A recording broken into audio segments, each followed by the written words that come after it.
Ringrazio gli alunni che hanno prodotto questi e tanti Disegna la altri legalità, questo è il titolo del disegni convegno che per organizzato dalla lavoro. Camera di Commercio di Agrigento che ha coinvolto le scuole elementari e medie della provincia, giunto stamane alla fase conclusiva della premiazione.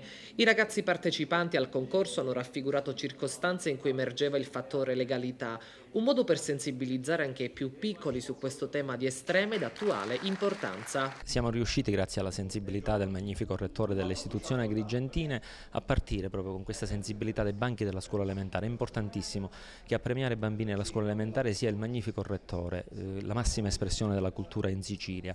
Questo connubio, l'inizio del percorso degli studi con la fine, anche se non c'è mai la fine per imparare, è importante. Noi imprenditori che ci scommettiamo per un lavoro onesto, per un lavoro trasparente, per la legalità che faccia parte del DNA nostro, è importante. È un momento realmente importante per noi e oggi siamo felici e orgogliosi di portare avanti non solo questi principi, ma di avere personalità così elevate che stiano e attenzionino questi problemi. Legalità sta alla base della proposta formativa, dalle elementari fino all'università, e mi piace molto il fatto che ieri all'università abbiamo chiuso il ciclo di incontri e di conferenze dedicate ai giovani nel ventennale dalle stragi di Capaci e Via D'Amelio. Oggi qui ad Agrigento con gli studenti delle scuole medie elementari chiudiamo un altro percorso di legalità che disegna la legalità.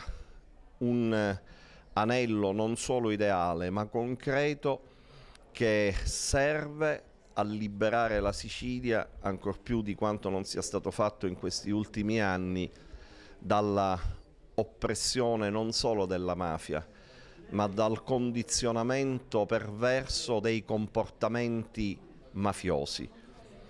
E questo è quello che più vale. Presente alla premiazione del concorso Disegna la legalità, oltre al rettore dell'Università degli Studi di Palermo, Roberto Lagalla, al presidente della Camera di Commercio, Vittorio Messina, il questore di Agrigento, Giuseppe Bisogno, il comandante della Guardia di Finanza, Pasquale Porzio, ed il prefetto, Francesca Ferrandino. Si parla di legalità utilizzando codici e linguaggi differenti a seconda dell'interlocutore che abbiamo di fronte. In questo caso abbiamo di fronte dei bambini che ci esprimono in questo modo il loro concetto di legalità, che è un concetto che poi spetta a noi adulti far sviluppare nelle forme e nei contenuti giusti.